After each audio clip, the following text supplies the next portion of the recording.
Hi friends, welcome to Telangana TET previous papers analysation.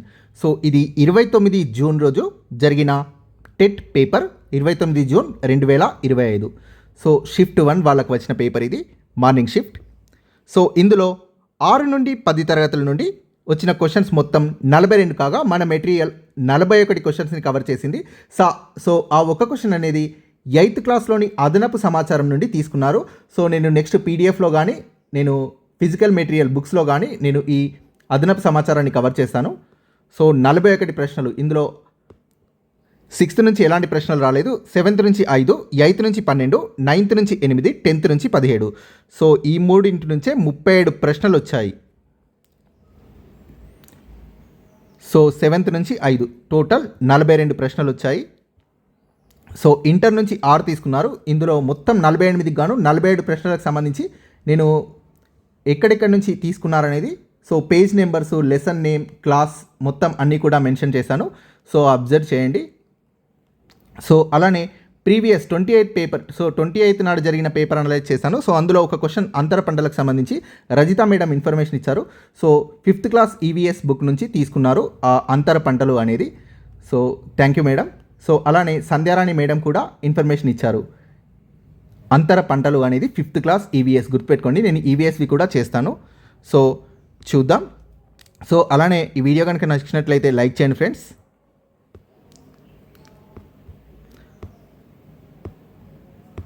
So A lessons నుంచి వచ్చాయనేది, so page numbers మళ్ళీ కింద కూడా ఉంటాయి. సో అందుకే నేను చదవట్లేదు. సో ఇందులో ఒక్క ప్రశ్నకు నాకు సమాధానం దొరకలేదు, సింధు జలాలకు సంబంధించి. సో చూద్దాం. కింది వాటిలో భారతదేశ దీవులకు సంబంధించి సరికాని స్టేట్మెంట్ని గుర్తించండి. సో దీనికి ఆన్సర్ భారతదేశం యొక్క దక్షిణ కొన లక్షద్వీప్ ద్వీపంలో ఉంది అనేది సరికాదు. సో నార్కొండం మరియు బారెన్ దీవులు అగ్నిపర్వతాల వల్ల ఏర్పడ్డాయి, కరెక్ట్. లక్షద్వీప్ దీవుల మొత్తం భౌగోళిక వైశాల్యం 32 చదరపు కిలోమీటర్లు, కరెక్ట్. లక్షద్వీప్ దీవులు రకరకాల వృక్ష, జీవ, జంతుజాలాలకు ప్రఖ్యాతిగాంచాయి, కరెక్ట్. సో ఒక్కొక్క స్టేట్మెంట్ చూద్దాం. మయన్మార్ కొండలు అర్కన్ యోమా నుండి మొదలుకొని సముద్రంలో మునిగిన పర్వతాల్లో సముద్రం నుండి పైకి వచ్చిన శిఖర ప్రాంతాలే అండమాన్ నికోబార్ దీవులు. ఈ దీవుల్లోని నార్కొండం, బారెన్ దీవులు అగ్ని పర్వతాల వల్ల ఏర్పడ్డాయి. So first statement. భారతదేశ దక్షిణాది అంచు నికోబార్ దీవిలోని ఇందిరా పాయింట్ దగ్గర ఉంది. సో ఇక్కడ దక్షిణ కొన లక్షద్వీప్ అని ఇచ్చారు కాబట్టి సో ఇందులో సరికానిది మరియు ఆన్సర్ ఇది. సో అలానే లక్షద్వీప దీవులు ప్రవాల భిత్తికల నుండి ఏర్పడ్డాయి. వీటి మొత్తం భౌగోళిక విస్తీర్ణం 32 చదరపు కిలోమీటర్లు. సో 32 చదరపు కిలోమీటర్లు, కరెక్ట్. ఇక్కడ ఉండే అంటే లక్షద్వీప దీవుల్లో ఉండే రకరకాల వృక్ష జీవజాతులకు ఈ ద్వీప సమూహం ప్రఖ్యాతిగాంచింది. సో ఇది కూడా కరెక్టే. పర్వతాల్లో ఉద్భవించిన గంగా నది ఈ ప్రదేశంలో మైదానానికి చేరుకుంటుంది. ఆన్సర్ హరిద్వార్. ఇది 10వ తరగతి 5వ అధ్యాయం భారతదేశ నదులు, నీటి వనరులు 51వ పేజీ. సో గంగా నది వ్యవస్థ మొత్తం చూద్దాం. ఇది 2 నదుల కలయిక. ఒకటి గంగోత్రి హిమానీ నదం దగ్గర పుట్టే భగీరథి కాగా, రెండవది బదరీనాథ్కి వాయువ్య దిశలో సతోపంత్ దగ్గర పుట్టే అలకనంద. ఈ 2 అంటే భగీరథి మరియు అలకనంద 2 దేవప్రయాగ వద్ద కలిసి గంగా నదిగా మారుతుంది. ఇది హరిద్వార్ వద్ద పర్వతాల్ని వదిలి మైదానాల్లోకి ప్రవహిస్తుంది. సో హరిద్వార్ వద్ద మైదానానికి చేరుకుంటుంది గంగా నది అనేది ఆన్సర్. సో వేసవికాలం చివరి నాటికి ద్వీపకల్ప భారతదేశంలో మామిడి కాయలు త్వరగా పండడానికి మరియు ఇతర తోటలు పెరగడానికి ఇవి దోహదపడతాయి. ఆన్సర్ తొలకరి జల్లులు. 10వ తరగతి 4వ అధ్యాయం భారతదేశ శీతోష్ణ స్థితి 51వ పేజీలో ఆన్సర్ ఉంది. సాధారణంగా వేసవి ముగిసే సమయంలో, సో వేసవికాలం చివరి నాటికి దక్కన్ పీఠభూమిలో తొలకరి జల్లులు పడతాయి. భారతదేశ ద్వీపకల్ప ప్రాంతంలో మామిడి, ఇతర పండ్లు త్వరగా పండడానికి ఈ వానలు దోహదం చేస్తాయి. తొలకరి జల్లులు దోహదం చేస్తాయి మామిడికాయలు త్వరగా పండడానికి. సో కాబట్టి వీటిని తెలంగాణ మరియు ఆంధ్రప్రదేశ్లో స్థానికంగా మామిడి లేదా తొలకరి జల్లులు అంటారు. శిశు మరణాల రేటు అంటే ఐఎంఆర్ అంటే ఇన్ఫాంట్ మోర్టాలిటీ రేట్. సో ఒక నిర్దిష్ట జనాభా మరియు కాల వ్యవధిలో 1000 సజీవ జననాలకి 1 సంవత్సరం కంటే తక్కువ వయస్సు ఉన్న పిల్లల మరణాల సంఖ్య ఆన్సర్. సో శిశు మరణాలు 10వ తరగతి 2వ అధ్యాయం అభివృద్ధి భావనలు 22వ పేజీలో ఆన్సర్ ఉంది. శిశు మరణాలు సజీవంగా పుట్టిన ప్రతి 1000 మంది పిల్లల్లో సంవత్సరం పూర్తి అయ్యేసరికి ఎంతమంది చనిపోతున్నారో తెలియజేసే సంఖ్య. సంవత్సరం కంటే తక్కువ వయస్సు అన్నా, సంవత్సరం పూర్తి అయ్యేసరికి అన్నా ఒక్కటే. ఆఫ్రికాలోని ఈ దేశాన్ని తరచుగా రాగి దేశం అని పిలుస్తారు. ఇది నేను ఎక్స్ప్లెనేషన్ యాడ్ చేయడం మర్చిపోయాను ఫ్రెండ్స్. జాంబియా, జింబాబ్వేలలో విలువ కట్టలేని రాగి గనులు ఉన్నాయి. సో ఆఫ్రికా లెసన్లో ఉంది. సో మనల్ని అడిగింది కూడా ఆఫ్రికాలో, దీన్ని రాగి దేశం అంటారు. So answer Zambia. So 7th class 6th lesson Africa 65వ పేజీలో ఆన్సర్ ఉంటుంది. Zambia answer. ఈ దేశాన్ని తరచుగా రాగి దేశం అని పిలుస్తారు. సో ఒకవేళ ఈ ఇన్ఫర్మేషన్ మీరు చదివి ఉంటే దీనికి ఆన్సర్ చేయగలరు. కింది వాటిలో భూమి ఘన పరిమాణంలో దాదాపు 83% ఉండే పొర. ఆన్సర్ భూకేంద్ర మండలం. 9వ తరగతి 1వ అధ్యాయం భూమి మనం 5వ పేజీలో ఆన్సర్ ఉంది. సో భూమి అంతర్గత నిర్మాణం లేదా భూమి లోపలి పొరలు. సో భూపటలం 1% కాగా భూప్రావరం 16%, భూకేంద్ర మండలం 83%. సో లోతు భూపటలం 100 కిలోమీటర్లు ఉంటుంది. భూప్రావరం 100 నుంచి 2900, భూకేంద్ర మండలం 2900 నుంచి 6376. ఇక్కడ భూపటలంలో ప్రధానంగా వివిధ రకాల రాళ్లుంటాయి. భూప్రావారంలో సిలికేట్లు అనే రసాయన పదార్థాలు ఉంటాయి. భూకేంద్ర మండలంలో ఇనుము, నికెల్ వంటి భార ఘన పదార్థాలు ఉంటాయి. బయటి కేంద్ర భాగం 2900 నుండి 5100 కిలోమీటర్ల వరకు ఉంటుంది. ఈ పొరలో ఇనుము, నికెల్ వంటి లోహాలు ద్రవ రూపంలో ఉంటాయి. లోపలి కేంద్ర భాగం 5100 నుండి 6376 కిలోమీటర్ల వరకు ఉంటుంది. ఈ లోపలి కేంద్ర భాగం ఘన రూపంలో ఉంటుంది. ఇందులో ఇనుము, లోహ మిశ్రమాలు, బంగారం వంటి భార పదార్థాలు ఉంటాయి. సో ఈ విధంగా మీకు ఎక్కువ ఇన్ఫర్మేషన్ అనేది టేబుల్స్లో ఇచ్చాను. పీడిఎఫ్ మెటీరియల్ ఎవరికైనా కావాలి అనుకుంటే కింద డిస్క్రిప్షన్లో శశి అకాడమీ యాప్ లింక్ ఉంటుంది. యాప్ ఇన్స్టాల్ చేసి స్టోర్లోకి వెళ్తే మీకు పీడిఎఫ్ ప్లస్ వీడియోస్ ఉంటాయి. సో మీకు 135 కనబడుతుంది కోర్స్ ప్రైస్ వచ్చేసి. సో ట్యాక్సెస్ తోటి 149కి మీరు పర్చేస్ చేయొచ్చు. పీడిఎఫ్స్ డౌన్లోడ్ చేసుకొని ప్రింట్ తీసుకోవచ్చు. పీడిఎఫ్స్ డౌన్లోడ్లో ఎలాంటి ప్రాబ్లం ఉన్నా నాకు కాంటాక్ట్ కండి 9494525644. మీరు కోర్స్ పర్చేస్ చేశాను అని చెప్తే నేను మీకు పంపించేస్తాను పీడిఎఫ్స్. సో అలానే టెస్ట్ సిరీస్ ఉంది. సో 1 year వ్యాలిడిటీతో చాలా తక్కువ ప్రైస్లో ఉంది. మొత్తం 70 లెసన్స్ వరకు చేశాను. సో ఇంటర్ వరకు నేను ఇస్తాను. ప్రజెంట్లీ 200 రూపీస్కే అవైలబుల్ ఉంది. సో తీసుకోండి. ఇంటర్వ్యూ కూడా నేను రెగ్యులర్గా ఇస్తాను. త్వరలో స్టార్ట్ చేస్తాను ఈ పేపర్స్ అనలైజ్ అయిపోగానే. సో ఈ పేపర్ ప్రింట్అవుట్ తీసుకోండి. టెస్ట్ సిరీస్ ఫోల్డర్లో నేను అప్లోడ్ చేస్తాను. ఈ ప్రదేశంలో తయారు చేయబడిన చీరలు ప్రత్యేకమైన డిజైన్ మరియు రంగుతో కూడి ఉంటాయి. ఇవి ఇతర పట్టు చీరల కంటే చాలా భిన్నంగా ఉంటాయి. కాబట్టి ఇది భారతదేశంలో పేటెంట్ పొందిన మొట్టమొదటి చేనేత వస్త్రం. ఆన్సర్ పోచంపల్లి చీరలు. 7వ తరగతి 7వ అధ్యాయం చేతి వృత్తులు, చేనేత వస్త్రాలు 71వ పేజీలో ఆన్సర్ ఉంది. సో పోచంపల్లి చీర. సో ఇక్కడ రంగులు డిజైన్ రంగులు ప్రసిద్ధిగాంచింది. సో అలానే ఇతర పట్టు చీరల కంటే చాలా భిన్నంగా ఉంటాయి. కాబట్టి ఇది భారతదేశంలో పేటెంట్ పొందిన మొట్టమొదటి వస్త్రం. సో భారతదేశంలో పోచంపల్లి చీరకు మొట్టమొదటి పేటెంట్ రైట్ లభించింది. మొట్టమొదటి చేనేత వస్త్రం. సో ఈ విధంగా ఉంటుంది మెటీరియల్. మానవాభివృద్ధి నివేదిక 2018 ప్రకారం కింది ఆసియా దేశాల్లో తలసరి ఆదాయం, వ్యక్తి జీవించే సగటు కాలం, పాఠశాల విద్యా సంవత్సరాల సగటు మొదలైన ప్రతి అంశంలోనూ ముందున్న దేశం శ్రీలంక. 10వ తరగతి 2వ అధ్యాయం అభివృద్ధి భావనలు 24వ పేజీలో ఆన్సర్ ఉంది. సో ఇక్కడ చూస్తే శ్రీలంక, భారతదేశం గుర్తుంచుకోవాల్సినవి. శ్రీలంక ప్రతి విషయంలో మనకంటే ముందుంది. సో ఇక్కడ అడిగింది కూడా అదే. సో అన్నింటికంటే ముందున్న దేశం అని అడిగారు. సో అన్నింటికంటే ముందున్నది శ్రీలంక కాబట్టి దీన్ని గుర్తుపెట్టుకోవాల్సిందే. సో తలసరి ఆదాయం కానీ సో అన్ని విషయాల్లో టాప్ ఉంది. ఆయు ప్రమాణం కూడా అన్ని దేశాల కంటే ఎక్కువగా ఉంది. పాఠశాల విద్యా సంవత్సరాల సగటు కూడా అన్ని దేశాల కంటే ఎక్కువగా ఉంది. ప్రపంచ మానవాభివృద్ధి సూచికలో సో 76వ స్థానం. ఇవన్నీ కూడా భారత్ మరియు దాని పొరుగు దేశాలకు సంబంధించి. సో శ్రీలంక ప్రతి విషయంలోనూ టాప్లో ఉంది. సో అలానే కింద కొంత ఇన్ఫర్మేషన్ కూడా ఇచ్చారు. మానవాభివృద్ధి సూచికలో భారతదేశం ప్రపంచ దేశాల్లో చాలా అడుగున ఉంది. సో ఇది తక్కువ ఉంటే మానవాభివృద్ధిలో ముందు ఉంది అని అర్థం. సో భారతదేశం 129వ స్థానంలో ఉంది. సో చాలా దేశాల కంటే సో అడుగున ఉంది. శ్రీలంక వంటి చిన్న దేశం ప్రతి అంశంలో కూడా మనకంటే ఎంతో ముందుంది. నేపాల్ని భారత్తో పోలిస్తే తలసరి ఆదాయంలో సగమే ఉన్నా కూడా విద్యాస్థాయిలో భారతదేశం కంటే ఎంతో వెనుకబడి లేదు. సో భారతదేశం, నేపాల్. సో ఇక్కడ చూస్తే తలసరి ఆదాయం భారతదేశంది 6,353 కాగా నేపాల్ది 2,471. సో సగం వరకు ఉంది. సో విద్యాస్థాయిలో ఎంతో వెనుకబడి లేదు. సో ఇక్కడ 5 సంవత్సరాలు, ఇక్కడ 6 సంవత్సరాలు. సో సమానంగా ఉన్నాయి దాదాపుగా. సగటు ఆయు ప్రమాణం విషయంలో భారత్ కంటే నేపాల్ ముందుంది. సో భారతదేశంలో సగటు ఆయు ప్రమాణం 68 కాగా నేపాల్ 70. సో ఇక్కడ కిందిచ్చిన లైన్స్ కూడా చాలా చాలా ఇంపార్టెంట్. వీటి టేబుల్కి సంబంధించి ఇచ్చారు. పునరుత్పాదక వనరు అంటే వినియోగించబడుతున్నప్పటికీ ఉనికిలో ఉండే వనరుల్ని పునరుత్పాదక వనరులు అంటారు. 8వ తరగతి 6వ అధ్యాయం ఖనిజాలు గనుల తవ్వకం 62వ పేజీ. సో పునరుద్ధరింపబడేవి కలపలాగా మళ్ళీ మళ్ళీ పొందగల వనరులు. సో ఇది చదివి అర్థం చేసుకుంటే ఆన్సర్ చేయొచ్చు.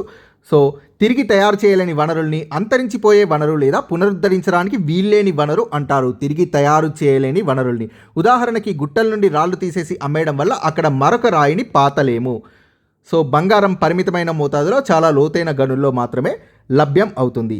బొగ్గు, ముడి చమురు భూమిపై వీటి యొక్క నిల్వలు చాలా పరిమిత మోతాదులో ఉన్నాయి. వీటిని పునరుద్ధరించడానికి వీల్లేని ఇంధనాలు అంటారు. సో కలపలాగా మళ్ళీ మళ్ళీ పొందగల వనరులు పునరుద్ధరింపబడుతున్న వనరులు అంటారు. సో వినియోగించబడుతున్నప్పటికీ ఉనికిలో ఉండే వనరులే పునరుత్పాదక వనరులు, లైక్ వాటర్. సో అక్షాంశాలకు సంబంధించి సరికాని స్టేట్మెంట్ని గుర్తించండి. అక్షాంశం అనే పదం లాటిట్యూడో అనే లాటిన్ పదం నుండి ఉద్భవించింది. దీని అర్థం పొడవు. సో ఇది రాంగ్.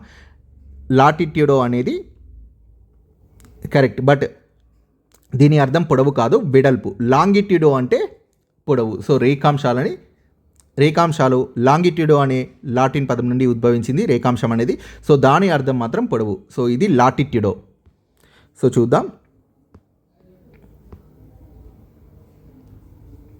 ఇంగ్లీష్లోని లాటిట్యూడ్ అనే పదం వెడల్పు అనే అర్థాన్ని సూచించే లాటిన్ పదం అయిన లాటిట్యూడో నుండి వచ్చింది.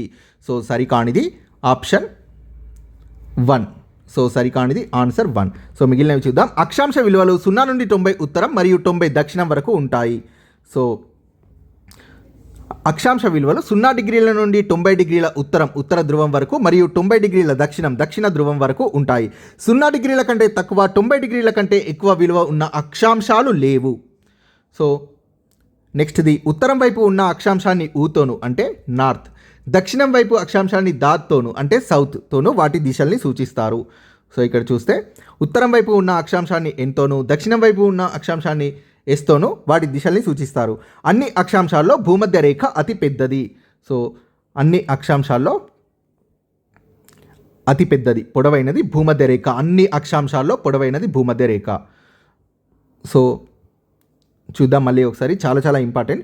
భూగోళం మధ్యలో, సో 9వ తరగతి 1వ లెసన్ భూమి మనం 9వ పేజీ. భూగోళం మధ్యలో అడ్డంగా వెళ్లే వృత్తమే భూమధ్య రేఖ. ఇది ఉత్తర దక్షిణ ధృవాల నుండి సమదూరాల్లో ఉంటుంది. ఇది భూమిని 2 సమ భాగాలుగా చేస్తుంది కాబట్టి దీన్ని భూమధ్య రేఖ అంటారు.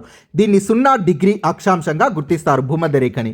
రేఖా గణిత శాస్త్రంలో కోణాలని సూచించినట్లే అక్షాంశాలని కూడా డిగ్రీలు, నిమిషాలు, సెకండ్లలో సూచిస్తారు. భూమధ్య రేఖ నుండి ధృవాల వైపుకి సమాంతర వృత్తాలు ఉన్నాయి. ప్రతి వృత్తంని ఒక అక్షాంశం అంటారు. అక్షాంశాలు పూర్తి వృత్తాలు. అక్షాంశాల పొడవులు అసమానం అంటే సమానంగా ఉండవు. భూమధ్య రేఖకు ఉత్తర దక్షిణ సూచికలు ఏమీ ఉండవు. కొన్ని అక్షాంశాలకు ప్రత్యేక పేర్లు ఉన్నాయి. భూమి మీద సూర్యకాంతి పడే తీరుని ఈ ప్రత్యేక అక్షాంశాలు తెలియజేస్తాయి. అక్షాంశాలని శీతోష్ణ స్థితిని అధ్యయనం చేయడానికి ఉపయోగిస్తారు. 2 వైపులా ఉన్న మిగిలిన అక్షాంశాలన్నీ కూడా ధృవాల వైపుకి వెళ్తున్న కొద్దీ చిన్నవిగా అవుతుంటాయి.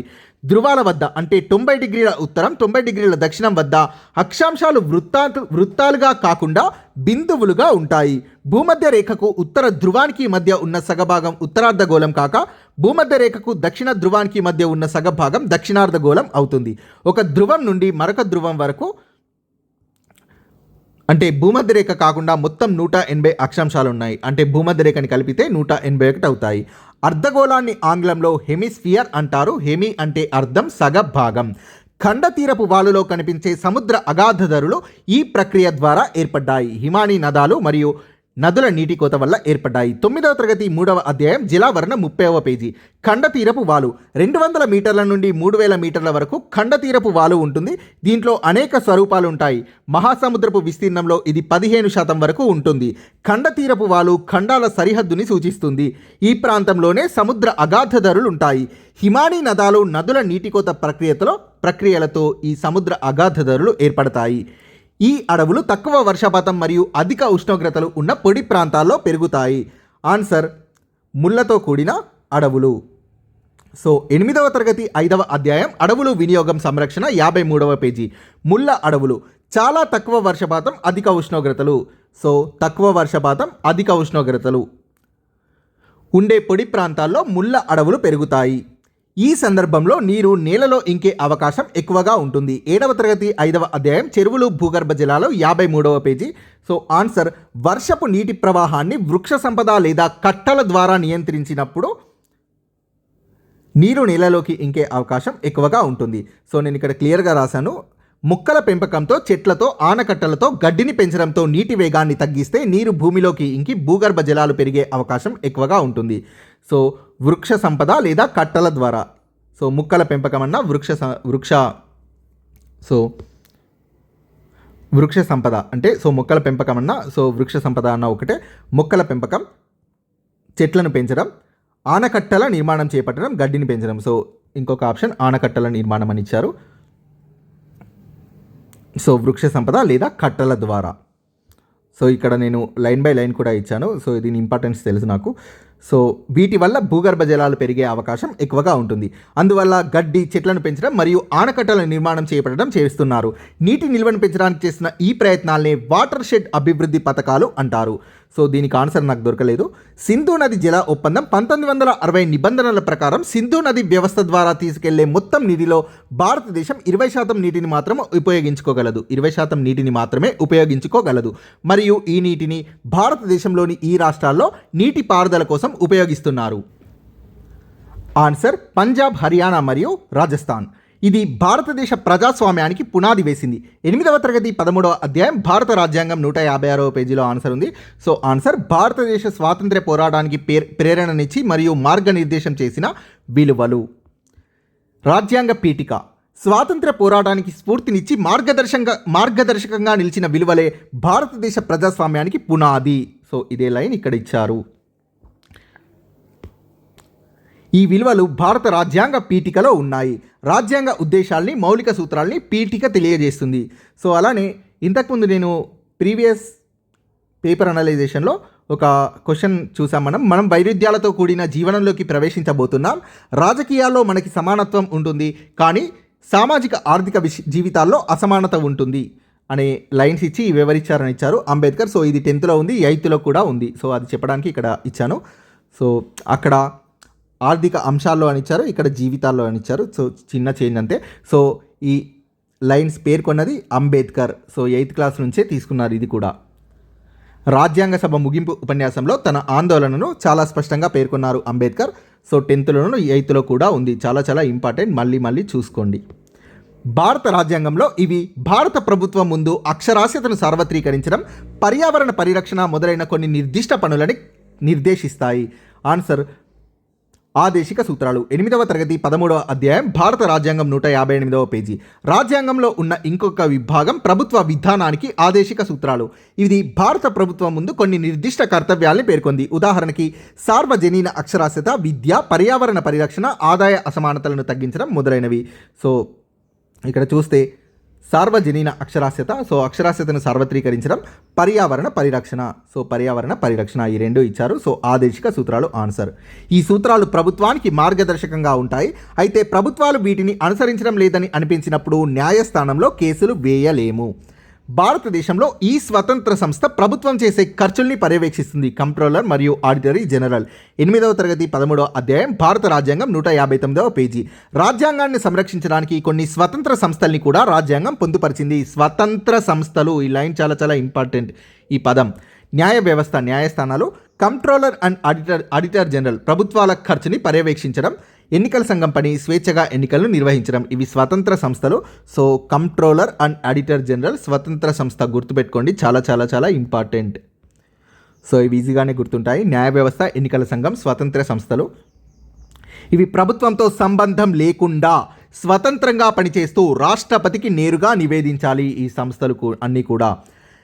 2009లో భారత పార్లమెంట్ దీనికోసం ఉచిత మరియు నిర్బంధ ప్రాథమిక విద్యకు బాలల హక్కుల చట్టంని ఆమోదించింది. 14 సంవత్సరాల కంటే తక్కువ వయస్సు ఉన్న పిల్లలందరికీ నాణ్యమైన విద్య లభించేలా నిర్ధారించుకోవడం కోసం 2009లో భారత పార్లమెంట్ ఉచిత మరియు నిర్బంధ ప్రాథమిక విద్యకు బాలల హక్కుల చట్టాన్ని ఆమోదించింది. సో 8వ తరగతి 18వ అధ్యాయం 210 పేజీ బాలల ఉచిత నిర్బంధ విద్యా హక్కు చట్టం 2009. సో చూద్దాం మళ్ళీ మొత్తం. దేశంలోని పిల్లలందరికీ ఉచిత నిర్బంధ విద్య పొందే విధంగా చట్టం చేయమని బ్రిటిష్ వలస ప్రభుత్వాన్ని 1911లో గోపాలకృష్ణ గోఖలే కోరాడు. కానీ బ్రిటిష్ ప్రభుత్వం దీనికి అంగీకరించలేదు. స్వాతంత్రానంతరం కూడా ఇలాంటి చట్టాన్ని చేయలేదు. చివరికి 2002లో విద్యను ప్రాథమిక హక్కుగా పార్లమెంటు గుర్తించింది. 2002లో విద్యను ప్రాథమిక హక్కుగా చేసిన 86వ రాజ్యాంగ సవరణ 2002లో జరిగింది. 86వ రాజ్యాంగ సవరణ ప్రభుత్వం చేసే చట్టం ద్వారా 6 నుండి 14 సంవత్సరాల పిల్లలందరికీ ఉచిత నిర్బంధ విద్యను ప్రభుత్వం అందించాలి. ఉచిత నిర్బంధ విద్యకు బాలల హక్కు చట్టం 2009 అనే ఈ చట్టాన్ని అంతిమంగా 2009లో చేశారు. 6 నుండి 14 సంవత్సరాల మధ్య పిల్లలందరికీ ఉచిత విద్యను పొందే హక్కు ఉందని విద్యా హక్కు చట్టం తెలియజేస్తుంది. 6 నుండి 14 సంవత్సరాల మధ్య పిల్లలు అన్నా, సో 14 సంవత్సరాల లోపు అని ఇచ్చారు ఇక్కడ క్వశ్చన్లో. 14 సంవత్సరాల కంటే తక్కువ వయస్సు ఉన్న పిల్లలందరికీ నాణ్యమైన విద్య లభించేదా. సో ఇక్కడ ఇచ్చిన ఆప్షన్స్లో ఇది కరెక్ట్. సో 2009లో ఈ చట్టాన్ని ఆమోదించింది. సో 2009లో చేశారు ఈ చట్టాన్ని. పిల్లల పరిసర ప్రాంతాల్లో తగినన్ని పాఠశాలలు నిర్మించడం, సరైన అర్హతలున్న టీచర్లను నియమించడం, అవసరమైన సౌకర్యాలన్నింటినీ కల్పించడం వంటి పనుల్ని ప్రభుత్వం చేయాలి. విద్య పిల్లల సర్వతోముఖాభివృద్ధికి దోహదపడాలని, చదువు పిల్లలను కేంద్రంగా చేసుకొని కృత్యాల ద్వారా అంటే activities like writing, so activities designs చేయడం, సో పనుల ద్వారా నేర్చుకోవడం, సో ఇవన్నీ దీనికి కిందికి వస్తాయి.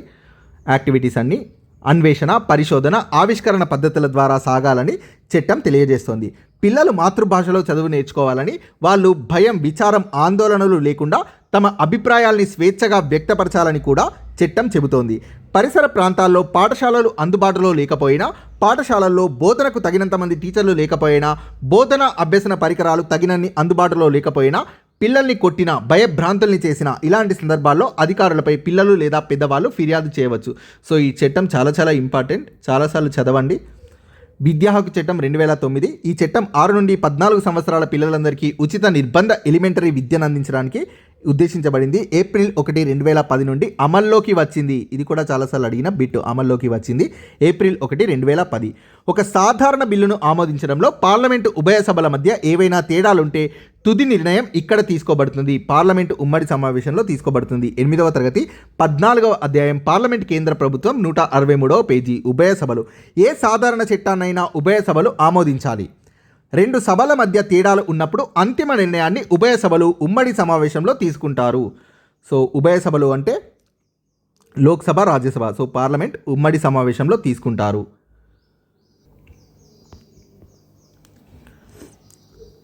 లోక్సభలో ఎక్కువ సభ్యులు ఉండడం వల్ల ఇలాంటి సమావేశాల్లో వాళ్ళ మాటే చెల్లుబాటు అయ్యేటట్లు అవకాశాలు ఉంటాయి. కింది వాటిలో ఒకటి భారత రాజ్యాంగ 42వ సవరణ లక్ష్యం కాదు. సో ఇది క్వశ్చన్. ఇంతకుముందే చూసాం విద్యను ప్రాథమిక హక్కుగా చేయడం అనేది 86వ రాజ్యాంగ సవరణ. సో 86వ సవరణ. సో ఇది గుర్తున్నా మీరు ఎలిమినేట్ చేసి ఆన్సర్ చేయొచ్చు. ఈ క్వశ్చన్ అనేది 10వ తరగతి 17వ అధ్యాయం స్వతంత్ర భారతదేశం మొదటి 30 సంవత్సరాలు 252 పేజీలో ఆన్సర్ ఉంది. 42వ సవరణ అనేక మార్పుల్ని తీసుకొచ్చింది. ఈ సవరణ ఉద్దేశాలు ఎన్నికల వివాదాల్లో న్యాయస్థానాలకు చోటు లేకుండా చేయడం. సో ఎన్నికల వివాదాల నుండి కోర్టుల్ని మినహాయించడం. న్యాయ వ్యవస్థ పార్లమెంట్కి లోబడి ఉండేలా చేయడం. సో న్యాయ వ్యవస్థని పార్లమెంట్కి లోబడి ఉంచడం. రాష్ట్ర ప్రభుత్వాలతో పోల్చినప్పుడు కేంద్ర ప్రభుత్వాన్ని బలోపేతం చేయడం. రాష్ట్ర ప్రభుత్వాలతో పోలిస్తే కేంద్ర ప్రభుత్వాన్ని బలపరచడం. సో ఇవన్నీ కూడా 42వ రాజ్యాంగ సవరణ యొక్క లక్ష్యాలు. కేంద్ర ప్రభుత్వం 2013లో క్రిమినల్ న్యాయ సవరణ చట్టాన్ని ఆమోదించింది. దీన్ని ఈ విధంగా కూడా పిలుస్తారు, నిర్భయ చట్టంగా. 9వ తరగతి 20వ అధ్యాయం మహిళా రక్షణ చట్టాలు 260వ పేజీ. లైంగిక వేధింపులు, అత్యాచారం. మన దేశంలో ఈ రకమైన వేధింపుల నిరోధానికి, లైంగిక అత్యాచార నియంత్రణకు జస్టిస్ జేఎస్ వర్మ అధ్యక్షతన ఒక కమిటీని కేంద్ర ప్రభుత్వం నియమించింది. ఈ కమిటీ సూచించిన అంశాల ప్రకారం రాష్ట్రపతి 2 ఫిబ్రవరి 2013న ఆర్డినెన్స్ జారీ చేశారు. కేంద్ర ప్రభుత్వం ఈ ఆర్డినెన్స్ స్థానంలో క్రిమినల్ న్యాయ సవరణ చట్టం 2013ని ఆమోదించింది. దీన్నే నిర్భయ చట్టం అంటారు. సో నిర్భయ చట్టం కూడా పిలుస్తారు, నిర్భయ చట్టంగా కూడా. సో ఇది అమల్లోకి వచ్చింది ఏప్రిల్ 2013 నుండి. ఈ చట్టంలోని ముఖ్యాంశాలు: కనీసం 20 సంవత్సరాల జైలు శిక్ష, బాధితుల నుండి ఫిర్యాదులు తీసుకోవడానికి మహిళా పోలీసుల యొక్క నియామకం, బాధితులు వ్యక్తిగతంగా పోలీస్ అధికారుల ముందు ఉపస్థితి అంటే హాజరు కావాల్సిన అవసరం లేదు, శివుణ్ణి ఆరాధ్య దైవంగా భావించి నటరాజ విగ్రహం ముందు కానీ లేదా శివాలయాల్లో కానీ సైనికులు యుద్ధానికి వెళ్లే ముందు ఆవేశంతో ప్రదర్శించే నృత్యం పేరిణి నృత్యం. చాలాసార్లు అడిగారు ఈ బిట్. 8వ తరగతి 21వ అధ్యాయం ఆధునిక కాలంలో కళలు కళాకారులు 236వ పేజీ. పేరిణి నృత్యం శివుణ్ణి ఆరాధ్య దైవంగా భావించి నటరాజ విగ్రహం ముందు కానీ శివాలయాల్లో కానీ సైన్యాలు యుద్ధానికి వెళ్లే ముందు ఆవేశంతో ప్రదర్శించే నృత్యం పేరిణి నృత్యం. ఊపిరి సలపనంత ఉత్కంఠతలో సాగే ఈ నాట్యం కేవలం పురుషులు మాత్రమే చేస్తారు. ఈ కళారూపం క్రీస్తు శకం 13వ శతాబ్దం నుండే ప్రాచుర్యంలో ఉంది. కాకతీయ గణపతి దేవుడి యొక్క భావమరిది గజసాహిని అయిన జాయప సేనాని రచించిన నృత్య రత్నావళిలో పేరిణి నృత్యం గురించి విపులంగా రాయబడింది. ఇది సంస్కృత గ్రంథం. ఈ నృత్యాన్ని వెలుగులోకి తెచ్చి బహుళ ప్రాచుర్యం కల్పించిన నటరాజ రామకృష్ణ అతడి శిష్య బృందంతో ప్రపంచవ్యాప్తంగా గుర్తింపు తెచ్చారు పేరిణి నృత్యానికి. అంతర్జాతీయ న్యాయస్థానంలో మొదటి భారతీయ న్యాయమూర్తిగా నియమితులైన భారత రాజ్యాంగ ముసాయిదా కమిటీ రాజ్యాంగ సలహాదారు సర్ బెనగల్ నరసింహరావు. 8వ తరగతి అదనపు సమాచారంలో ఈ పాయింట్ ఉంది. సో రాజ్యాంగ సలహాదారునిగా శ్రీ బెనగల్ నరసింహరావు గారు నియమింపబడ్డారు. తర్వాత కాలంలో 1950 సంవత్సరంలో వీరు అంతర్జాతీయ న్యాయస్థానంలో భారతదేశం నుండి మొట్టమొదటి న్యాయమూర్తిగా నియమింపబడ్డారు. సో అంతర్జాతీయ న్యాయస్థానంలో మొదటి భారతీయ న్యాయమూర్తిగా నియమింపబడ్డారు. సో వీటి మీద కూడా నేను పీడిఎఫ్ మెటీరియల్ అలానే బుక్స్లో కూడా యాడ్ చేస్తాను. వీటి ఆధారంగా కొత్త సమాజాన్ని నిర్మించడానికి జ్యోతిబా పూలే సత్యశోధక్ సమాజ్ని స్థాపించారు. సో సత్యం మరియు సమానత్వం వీటి ఆధారంగా. సో 8వ తరగతి 19వ అధ్యాయం సాంఘిక మత సంస్కరణోద్యమాలు 210వ పేజీ. సత్యశోధక్ సమాజ్ సత్యం సమానత్వం అనే సూత్రాల ఆధారంగా నూతన సమాజాన్ని ఏర్పాటు చేయడానికి జ్యోతిబా పూలే స్థాపించిన సంస్థ ఇది. మహర్ మాంగు కులాలకు చెందిన బాలికల కోసం ఇతని భార్య ఒక పాఠశాల తెరిచారు. కుల వ్యవస్థను బానిసత్వంగా పరిగణిస్తూ దానికి వ్యతిరేకంగా గులాంగిరి వంటి ఎన్నో పుస్తకాలని రాశాడు జ్యోతిబా పూలే. సో చాలా చాలా చాలా ఇంపార్టెంట్. ఇది చాలాసార్లు ఎగ్జామ్లో అడిగారు. సో జ్యోతిబా పూలే భార్య సావిత్రిబాయి పూలే భారతదేశంలో మొదటి మహిళా టీచర్. ఈ అంశాల్లో ఉన్న అవకాశాన్ని పరిశీలించడానికి భారత ప్రభుత్వం సుప్రీంకోర్టు న్యాయమూర్తి అయిన బిపి జీవన్ రెడ్డిని నియమించింది. ఆన్సర్ ఈశాన్య రాష్ట్రాల్లో ఏఈఎస్పిఏ చట్టాన్ని రద్దు చేయడం కోసం. AESPA full form armed forces special powers act. 10వ తరగతి 20వ అధ్యాయం సమకాలీన సామాజిక ఉద్యమాలు 301-302 పేజీలు చదివితే ఆన్సర్ తెలుస్తుంది. సో 1958లో శాంతి భద్రతల్ని నెలకొల్పడానికి చేసిన చట్టాల్లో ఒకటి సాయుధ దళాల ప్రత్యేక అధికారాల చట్టం. So armed forces special powers act 1958. దేశ విద్రోహ చర్యల్లో పాల్గొంటున్నారన్న అనుమానం వస్తే ఆ వ్యక్తిని అరెస్ట్ చేయడానికి లేదా కాల్చి చంపడానికి భద్రతా సిబ్బందికి ఈ చట్టం అధికారాన్ని ఇస్తుంది. మణిపురి మహిళల ఉద్యమం ఈశాన్య ప్రజలపై దమన నీతికి కారణమైన సైనిక బలాల ప్రత్యేక అధికారాలకు వ్యతిరేకంగా వీరు ఉద్యమించారు. బిపి జీవన్ రెడ్డి సుప్రీంకోర్టు న్యాయమూర్తి. ఈ చట్టాన్ని రద్దుపరచడానికి ఉన్న అవకాశాలని పరిశీలించడానికి ప్రభుత్వం బిపి జీవన్ రెడ్డిని నియమించింది. సో ఇదే ఇక్కడ అడిగారు. ఈ కమిటీ తన నివేదికను సమర్పించినప్పటికీ ఇప్పటికీ శాశ్వత పరిష్కారాన్ని కనుగొనలేదు. మానవ హక్కుల్లోని ఈ ఆర్టికల్ ప్రకారం ఎవరిని అకారణంగా అరెస్టు చేయకూడదు, నిర్బంధించకూడదు, బహిష్కరించకూడదు. ఆన్సర్ 9వ ఆర్టికల్ 10వ తరగతి 20వ అధ్యాయం సమకాలీన సామాజిక ఉద్యమాలు 300వ పేజీ. సో ఎవరిని అకారణంగా అరెస్ట్ చేయకూడదు, నిర్బంధించకూడదు, బహిష్కరించకూడదు అనేది ఆర్టికల్ 9 తెలియజేస్తుంది. మానవ హక్కుల్లోని ఆర్టికల్ ఇది. సో ఇది 10th class 20 lesson. So 300 page సమకాలీన సామాజిక ఉద్యమాలు. భారతదేశంలోని ఈ ప్రాంతం సింహపు తోకగల కోతి మరియు అనేక ఇతర జాతుల కీటకాలు మరియు పక్షులకు ప్రత్యేకమైనది. ఆన్సర్ పశ్చిమ కనుమల్లోని నిశ్శబ్దలోయ, సైలెంట్ వ్యాలీ. 10వ తరగతి 20వ అధ్యాయం సమకాలీన సామాజిక ఉద్యమాలు 297వ పేజీ. సైలెంట్ వ్యాలీ, నిశ్శబ్దలోయ కేరళలోని పశ్చిమ కనుమల్లోని సైలెంట్ వ్యాలీలో ప్రవహిస్తున్న 2 నదులపై ఆనకట్టలు నిర్మించాలని ప్రతిపాదించినప్పుడు వీటి వల్ల ఆ లోయలో ఉన్న అరుదైన జంతువులు, మొక్కలు అంతరించిపోతాయని విద్యావంతులైన అనేక మంది గ్రహించారు. సో లయన్ టైల్డ్ మంకా కనిస్తారు అప్పుడప్పుడు. సో ఇదే సింహపు తోక కోతి. ఈ అరుదైన జాతుల్లో ఒక రకమైన కోతి. ఇది సైలెంట్ వ్యాలీ, నిశ్శబ్దలోయలో ఉంది. 1969లో లిబియాలో రాచరికం రద్దు చేయబడింది మరియు అది తనను తాను ఈ విధంగా ప్రకటించుకుంది. Answer socialist Libyan Arab republic. So మనకు డెమోక్రటిక్ లిబియన్ అరబ్ రిపబ్లిక్ అని ఇచ్చారు. సో మన టెక్స్ట్ బుక్లో మాత్రం సో ఇదే ఉంది, సోషలిస్ట్ లిబియా అరబ్ గణతంత్రం అని. సో ఎవరైనా అబ్జెక్ట్ చేస్తుంటే ఇక్కడ ఒక మార్క్ కలుస్తుంది. 9వ తరగతి 17వ అధ్యాయం విస్తరిస్తున్న ప్రజాస్వామ్యం 219వ పేజీ. 1969లో మువమ్మర్ గడాఫీ మరియు 70 యువ సైనిక అధికారుల బృందం లిబియాలో అధికారం చేజిక్కించుకున్నారు. అధికారుల ఉద్యమం. ఈ 70 మంది అధికారుల బృందం తమని తాము స్వేచ్ఛ అధికారుల ఉద్యమంగా పేర్కొనేవారు. రాజు ఇద్రిస్ వన్ దేశం నుండి పారిపోయాడు. దేశంలో రాచరికాన్ని రద్దు చేసి సోషలిస్ట్ లిబియా అరబ్ గణతంత్రంగా ప్రకటించారు. ఈ మార్పునకు సైన్యం పూర్తి మద్దతుని ఇచ్చింది. హరిత విప్లవ పితామహుడు నార్మన్ ఎర్నెస్ట్ బోర్లాగ్ ఈ క్రింది దేశానికి చెందినవాడు. ఆన్సర్ అమెరికా సంయుక్త రాష్ట్రాలు. Inter second year 5th lesson వ్యవసాయ రంగం 158వ పేజీ. సో వ్యవసాయ రంగంలో వచ్చిన నూతన సాంకేతిక మార్పుల్ని సూచిస్తూ విలియం ఎస్ గౌడ్ మొదటిసారిగా హరిత విప్లవం అనే పదాన్ని ఉపయోగించారు. సో ఈ పదాన్ని ఉపయోగించింది విలియం ఎస్ గౌడ్. సో చూసుకోండి, నెక్స్ట్ ఎగ్జామ్స్లో రావచ్చు.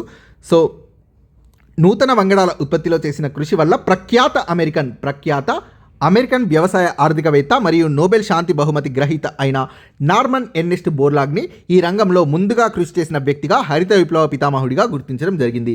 So Norman Ernest Borlaug American. So answer America. ఈ పంటను ఆహారంగా మరియు పశువుల మేతగా ఉపయోగిస్తారు. లాస్ట్ స్టేట్లో కూడా అడిగారు. ఆన్సర్ మొక్కజొన్న. So 9th class 6th lesson భారతదేశంలో వ్యవసాయం 61వ పేజీ. మొక్కజొన్న ఆహారంగాను పశువుల దానాగాను ఉపయోగపడే పంట. ఇది ఖరీఫ్ పంట. మొక్కజొన్నకు 21 నుండి 27 డిగ్రీల ఉష్ణోగ్రత అవసరం. పురాతన ఒండ్రు నేలలు అత్యంత అనుకూలం. బీహార్ లాంటి కొన్ని రాష్ట్రాల్లో మొక్కజొన్నని రబ్బీ కాలంలో కూడా పండిస్తారు. కాగితం ఉత్పత్తి యొక్క ఈ దశలో చిన్న చెక్క ముక్కల్ని ఫైబర్ లైన్ విభాగానికి పంపుతారు. ఆన్సర్ కలపగుజ్జు తయారీ దశలో. 7వ తరగతి 9వ అధ్యాయం ఫ్యాక్టరీలో ఉత్పత్తి కాగిత పరిశ్రమ 88వ పేజీలో ఆన్సర్ ఉంది. కలపగుజ్జు తయారీ అనే హెడ్డింగ్ కింద ఉంటుంది. చిన్న కలప ముక్కల్ని ఫైబర్ లైన్ విభాగంలోకి పంపిస్తారు. సో ఫైబర్ లైన్ విభాగానికి పంపిస్తారు. అక్కడ పెద్ద పాత్రలో రసాయనాలు కలిపి బాగా మరిగిస్తారు. ఈ ప్రక్రియ ద్వారా ముక్కలు సన్నని గుజ్జుగా మారతాయి. ఈ ద్రవ రూపంలోని గుజ్జుకు రసాయనాల్ని కలిపి తెల్లగా కనిపించేటట్లు చేస్తారు. తర్వాత ఇది చిక్కబడి ఎలాంటి దుమ్ము లేకుండా పాల వంటి తెల్లని గుజ్జుగా మారుతుంది. నెక్స్ట్, భారత ఆర్థిక వ్యవస్థలోని ఈ రంగంలో అధిక సంఖ్యలో మహిళా ఉద్యోగులు పనిచేస్తున్నారు. ఆన్సర్ వ్యవసాయ రంగం. 10వ తరగతి 3వ అధ్యాయం ఉత్పత్తి ఉపాధి 36వ పేజీలోని టేబుల్ని మీరు పరిశీలిస్తే ఆన్సర్ చేయగలరు. భారతదేశంలోని పరిశ్రమల వారీగా కార్మికుల వివరాలు 2017-18 పర్సెంటేజ్ వైజ్గా. సో వ్యవసాయ రంగంలో పురుషులు 40% కాగా 57% స్త్రీలు. సో మిగిలిన రంగాల్లో చూసుకోండి, స్త్రీలు వ్యవసాయ రంగంలో అధికంగా ఉన్నారు, 57.2%. సో భారత ఆర్థిక వ్యవస్థలో వ్యవసాయ రంగంలో మహిళా ఉద్యోగులు అధిక సంఖ్యలో పనిచేస్తున్నారు. 1991 నూతన పారిశ్రామిక విధానం భారత ఆర్థిక వ్యవస్థపై ఈ ప్రభావం చూపింది. ఇది వేగవంతమైన ఆర్థిక వృద్ధికి మరియు సరళీకరణకు దారితీసింది. 10th క్లాస్లో 9th లెసన్ ప్రపంచీకరణ గ్లోబలైజేషన్ లెసన్ చదివితే మీరు ఆన్సర్ ఈజీగా చేయగలరు. లేదా inter first year 6th lesson పారిశ్రామిక రంగం 202 పేజీలో ఆన్సర్ ఉంది. సో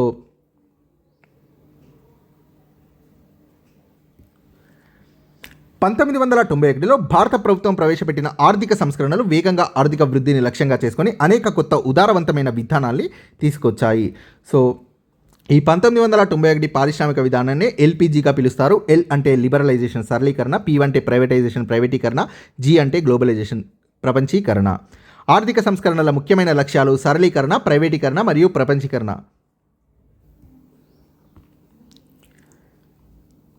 కింది వాటి నుండి ద్రవ్యం యొక్క ప్రాథమిక విధిని గుర్తించండి. ఆన్సర్ మార్పిడి మాధ్యమం మరియు విలువ యొక్క కొలత. ఇంటర్ ఎకనామిక్స్ ఫస్ట్ ఇయర్ 9వ లెసన్ ద్రవ్యం, బ్యాంకింగ్, ద్రవ్యోల్బణం 175వ పేజీలో ఆన్సర్ ఉంది. సో ద్రవ్యం యొక్క ప్రాథమిక విధులు అనేది చూసుకోవాలి.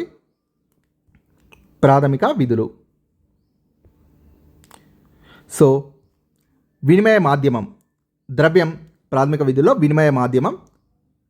నెక్స్ట్ విలువ కొలమానం. సో ఇక్కడ వినిమయ మాధ్యమం అన్నా లేదా మార్పిడి మాధ్యమం అన్నా ఒకటే, వినిమయం అన్నా మార్పిడి అన్నా. సో విలువ యొక్క కొలత, విలువ యొక్క కొలమానం అన్న, విలువ యొక్క కొలత అన్న ఒకటే. సో ద్వితీయ విధులు కూడా చూసుకోండి ఈ లెసన్లో. సో వినిమయ మాధ్యమంగా సో ద్రవ్యంతో మార్పిడి చేసుకోవచ్చు. ద్రవ్య మాధ్యమం వల్ల ప్రజలు వస్తు సేవల్ని మార్పిడి చేసుకోవచ్చు. క్రింది వాటిలో ద్రవ్యాన్ని ఈ అకౌంట్లో డిపాజిట్ చేయడం వ్యాపారవేత్తలకు మరింత ఎక్కువ సౌకర్యవంతంగా ఉంటుంది. ఆన్సర్ కరెంట్ డిపాజిట్లు. Inter first year economics 9th lesson ద్రవ్యం, బ్యాంకింగ్, ద్రవ్యోల్బణం 178వ పేజీ. కరెంట్ డిపాజిట్లు ఇవి బ్యాంకు కరెంట్ అకౌంట్లో డిపాజిట్ చేయబడిన డిపాజిట్లు. వ్యాపారస్తులకు, ప్రభుత్వ సంస్థలకు, ఉమ్మడి వ్యాపార సంస్థలకు ఈ విధమైన అకౌంట్లు సౌకర్యంగా ఉంటాయి. సో మరింత ఎక్కువ సౌకర్యంగా ఉంటుంది. సో ఎందుకు సౌకర్యంగా ఉంటుందంటే తిరిగి తీసుకునే సంఖ్యపై, మొత్తంపై ఎలాంటి పరిమితులు ఉండవు. ఈ డిపాజిట్లపై బ్యాంకులు ఎలాంటి వడ్డీ చెల్లించవు. నిజానికి బ్యాంకులో ఈ అకౌంట్లను నిర్వహించినందుకు బ్యాంకులు డిపాజిట్దారుల నుండి సేవల ఛార్జీలు వసూలు చేస్తాయి. స్కూల్ బుక్స్లో కూడా ఇచ్చారు ఇది లైన్. ధరల పెరుగుదల జరిగినప్పుడల్లా భారతదేశంలోని అన్ని బ్యాంకులకు అత్యున్నత సంస్థ అయిన రిజర్వ్ బ్యాంక్ ఆఫ్ ఇండియా ఈ విధంగా చేస్తుంది. ఆన్సర్ సో ఆర్థిక వ్యవస్థలో ద్రవ్య సరఫరాను తగ్గిస్తుంది. కరెక్ట్. బ్యాంకుల్ని తక్కువ రుణాలు ఇవ్వమని లేదా డిపాజిటర్లను తక్కువ ఉపసంహరించుకోవడానికి అనుమతించమని కోరుతుంది. కరెక్ట్. డిపాజిటర్లకు చెల్లించే లేదా డిపాజిటర్ల నుండి స్వీకరించే వడ్డీ చెల్లింపుల్ని నియంత్రిస్తుంది. కరెక్ట్. సో ఏబీసీ సరైనవి. సో ధన ప్రవాహాన్ని తగ్గిస్తుంది. సో ఫస్ట్ ఆప్షన్ ధన ప్రవాహాన్ని తగ్గిస్తుంది, ద్రవ్య సరఫరాను. సో అవసరమైన మేరకు డిపాజిట్లను అంగీకరించమని, అంత మేరకే అప్పులు ఇవ్వమని కింది బ్యాంకుల్ని ఆదేశించడం ద్వారా ధన ప్రవాహాన్ని నియంత్రిస్తుంది. సో సెకండ్ లైన్ ఇది, తక్కువ రుణాలు ఇవ్వమని. సో నెక్స్ట్ లైన్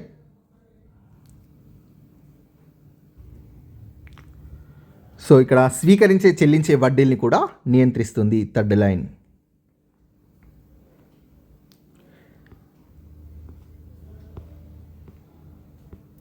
ప్రతి సంవత్సరం మానవ అభివృద్ధి నివేదికను ప్రచురించేవారు UNDP, United Nations development programme. 10వ తరగతి 2వ అధ్యాయం అభివృద్ధి భావనలు 23వ పేజీ. సో మానవాభివృద్ధి నివేదికలో ఆన్సర్ ఉంది హెడ్డింగ్ కింద. ఐక్యరాజ్య సమితి అభివృద్ధి కార్యక్రమం యుఎన్డిపి ప్రచురించిన మానవాభివృద్ధి నివేదిక దేశాల్ని ఆ ప్రజల విద్యాస్థాయి, ఆరోగ్య స్థితి, తలసరి ఆదాయాల్ని బట్టి పోలుస్తుంది. సో ప్రీవియస్ బిట్లో ఇది అడిగారు. ఈ క్రింది వాటిలో యుఎన్డిపి వేటిని ప్రామాణికంగా తీసుకుని మానవాభివృద్ధిని తయారు చేస్తుంది నివేదికని అని. విద్యాస్థాయి, ఆరోగ్య స్థాయి, తలసరి ఆదాయాల్ని బట్టి పోలుస్తుంది. నెక్స్ట్ భారతదేశ ఆర్థిక సంవత్సరానికి సంబంధించి సరైన వ్యవధి. So April 1 to March 31. Easy question. 10వ తరగతి 3వ అధ్యాయం ఉత్పత్తి ఉపాధి 33వ పేజీ. సో April 2013 నుండి March 2014 వరకు అని ఉంటుంది. సో ఇందులో బట్ డేట్స్ ఇవ్వలేదు. సో ఇది ఈజీనే. సో దీనికోసం ఇంటర్ నుంచి నేను వెతకలేదు, ఇది సరిపోతుంది. April to March, April 1 to March 31. దీన్నే ఆర్థిక సంవత్సరం అంటారు భారతదేశంలో. ఈ యుద్ధం వల్ల మనం ప్రపంచంలోకెల్లా అత్యంత శక్తివంతమైన దేశంగా ఆవిర్భవించాము. బహుశా చరిత్ర మొత్తంలోనే ఇంతటి శక్తివంతమైన దేశం ఇంకొకటి లేదు అని అన్నవారు హ్యారీ ట్రూమాన్.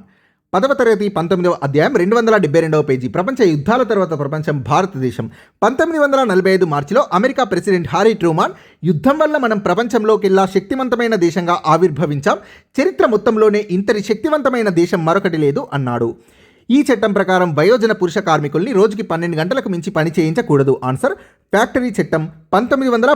9వ తరగతి 16వ అధ్యాయం భారతదేశంపై వలసవాద ప్రభావం 215వ పేజీ. పరిశ్రమల్లో పురుషులు అధిక సంఖ్యలో పనిచేస్తున్న వీరి కోసం 1911 వరకు ఎలాంటి చట్టాలు చేయలేదు. అంటే దాని అర్థం 1911లో చేశారని. సో 1911 కర్మాగారాల చట్టం నియమాలు. వయోజన పురుష కార్మికులతో రోజుకి 12 గంటల కంటే ఎక్కువ పని చేయించుకోకూడదు. 6 గంటల పని తర్వాత అరగంట రెస్ట్ ఉండాలి. 1867లో బొంబాయిలో వీరు ప్రార్థనా సమాజ్ని ప్రారంభించారు. Answer RG Bhandarkar.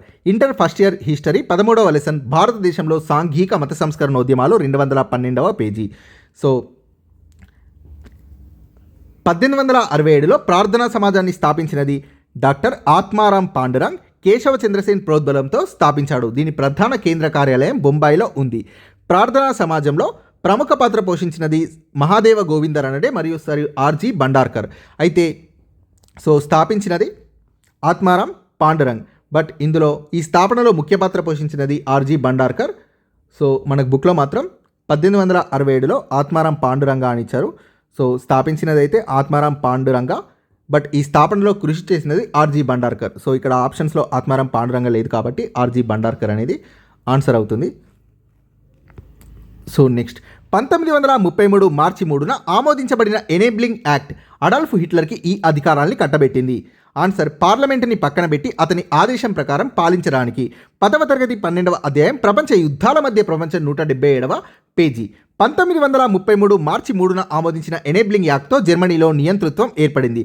పార్లమెంటుని పట్టించుకోకుండా డిక్రీల ద్వారా పాలించే అధికారాన్ని హిట్లర్కి ఈ చట్టం కట్టబెట్టింది. 1933 మార్చి 3న ఆమోదించబడిన ఎనేబ్లింగ్ యాక్ట్ పార్లమెంటుని పట్టించుకోకుండా పాలించే అధికారాన్ని కట్టబెట్టింది. సో అతడి అధికారం ప్రకారం, ఆదేశం ప్రకారం పాలించడం.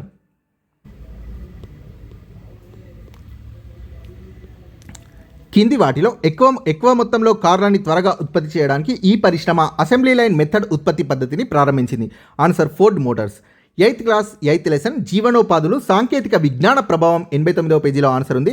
హెన్రీ ఫోర్డ్ అమెరికాలో కార్ల ఉత్పత్తిని వేగవంతం చేయడానికి అసెంబ్లీ లైన్ విధానాన్ని ప్రవేశపెట్టాడు. మార్చి 8, 1907న ఈ రష్యా నగర మహిళలు శాంతి మరియు రొట్టెను కోరుతూ ఊరేగింపును నిర్వహించారు సెయింట్ పీటర్స్బర్గ్. సో ఇది 10వ తరగతి 12వ అధ్యాయం ప్రపంచ యుద్ధాల మధ్య ప్రపంచం 167వ పేజీలో ఆన్సర్ ఉంది. మొదటి ప్రపంచ యుద్ధానికి ముందు ప్రపంచంలోకెల్లా అతిపెద్ద సైన్యం రష్యాకి ఉండేది. 1917 నాటికి 20 లక్షల సైనికులు పౌరులు చనిపోయి మొదటి ప్రపంచ యుద్ధంలో అత్యధిక ప్రాణ నష్టాన్ని చవిచూసింది రష్యా. యుద్ధరంగానికి ఆహారాన్ని మళ్లించడం వల్ల పట్టణాల్లో కొరత ఏర్పడింది. 1917 మార్చి 8న సెయింట్ పీటర్స్బర్గ్ నగరంలో 10,000 మంది మహిళలు నిరసన ఊరేగింపు చేపట్టి రొట్టె శాంతి కావాలని కోరారు. సో చూద్దాం, చాలా ఇంపార్టెంట్. ఈ నిరసనలో మహిళలతో పాటు కార్మికులు కూడా చేరారు. రాజధానిలోని ఈ నిరసనలతో కంగారు పడ్డ జార్ నికోలస్ II నిరసనకారుల్ని అణిచేయమని, అవసరమైతే కాల్పుల్ని జరపమని ఆదేశించాడు. కానీ సైన్యం ప్రదర్శనకారులతో చేతులు కలిపింది. 2 రోజుల్లో పరిస్థితి మారి జార్ పరారీ కావడంతో రష్యన్లు తాత్కాలిక ప్రభుత్వాన్ని ఏర్పాటు చేశారు. ఇది ప్రీవియస్ స్టేట్ బిట్. రష్యన్లు తాత్కాలిక ప్రభుత్వాన్ని ఏర్పాటు చేశారు జార్ పరారీ కావడంతో. దీన్నే 1917లో సంభవించిన తొలి రష్యన్ విప్లవం లేదా మార్చి విప్లవం అంటారు. తర్వాత ఇంతకంటే పెద్ద విప్లవం 1917 అక్టోబర్లో సంభవించింది. శాసనంలో మొదట పేర్కొనే భాగాన్ని ప్రశస్తి అంటారు. ప్రశస్తి దీని గురించి తెలుపుతుంది. పాలకుల కుటుంబాలు, వారి కంటే ముందున్న పాలక కుటుంబాల గురించి మరియు వారు ఏ కాలానికి చెందినవారో వాటి గురించి తెలియజేస్తుంది. 7వ తరగతి 11వ లెసన్ కొత్త రాజ్యాలు రాజులు 102వ పేజీ. శాసనాల్లో మొదట పేర్కొనే భాగాన్నే ప్రశస్తి అంటారు. ప్రశస్తుల్లో పాలక కుటుంబాలు వారి పూర్వపు రాజుల గురించి, వారు ఏ కాలానికి చెందినవారో, వారి ఘనతల్ని విజయాల్ని ఎలా చాటుకునేవారో తెలుపుతాయి ప్రశస్తులు. So answer 2. సో టెక్స్ట్ బుక్లో ఏ లైన్ కూడా మిస్ కాకుండా ఈ పీడిఎఫ్ మెటీరియల్ అలానే బుక్స్ తయారు చేయడం జరిగింది. సో పాయింట్స్ అన్ని విడదీసి రాయడం వల్ల మీరు చాలా ఈజీగా అర్థం చేసుకోగలుగుతారు. సో పీడిఎఫ్స్లో ప్రతిదీ చాలా వరకు హైలైట్ చేసి ఇవ్వబడింది. టేబుల్స్ అనేది 70% టేబుల్స్ రూపంలో ఇవ్వబడింది. సో ఈ మెటీరియల్ కింద డిస్క్రిప్షన్లో యాప్ లింక్ ఉంటుంది. Shashi academy app name. App install చేసి స్టోర్లోకి వెళ్ళి మీరు పర్చేస్ చేయొచ్చు. సో టెస్ట్ సిరీస్లో కూడా నేను 11 టెస్టులు అన్లాక్ చేసి ఉంచాను. మీరు రాయండి. టెక్స్ట్ బుక్లోని ఏ లైన్ కూడా మిస్ కాకుండా ఇచ్చాను. ఒకవేళ నేను క్వశ్చన్ రూపంలో తయారు చేయలేని వాటిని సో ఎక్స్ప్లెనేషన్స్లో ఇవ్వడం జరిగింది. సో ఎక్స్ప్లెనేషన్స్ కూడా హైలైట్ చేయబడి సో అలానే టేబుల్స్లో ఉంటాయి, చూసుకోండి. పరిపాలనలో సహకరించే బ్రాహ్మణ పండితులు ప్రశస్తులను రాసేవారు. పాలకులు తమ విజయాల్ని పరాక్రమాల్ని ఎలా వర్ణించుకునేవారో వీటి ద్వారా తెలుస్తుంది. నానాజాతి సమితి ఈ ఒప్పంద ఫలితంగా ఏర్పడ్డ మొట్టమొదటి అంతర్జాతీయ సంస్థ. ఆన్సర్ వెర్సైల్స్ ఒప్పందం ద్వారా. 10వ తరగతి 12వ అధ్యాయం ప్రపంచ యుద్ధాల మధ్య ప్రపంచం 180వ పేజీ. నానాజాతి సమితి వైఫల్యం. భవిష్యత్తులో యుద్ధాల్ని నివారించడానికి వర్సైల్స్ ఒప్పందం ప్రకారం నానాజాతి సమితిని ఏర్పాటు చేశారు.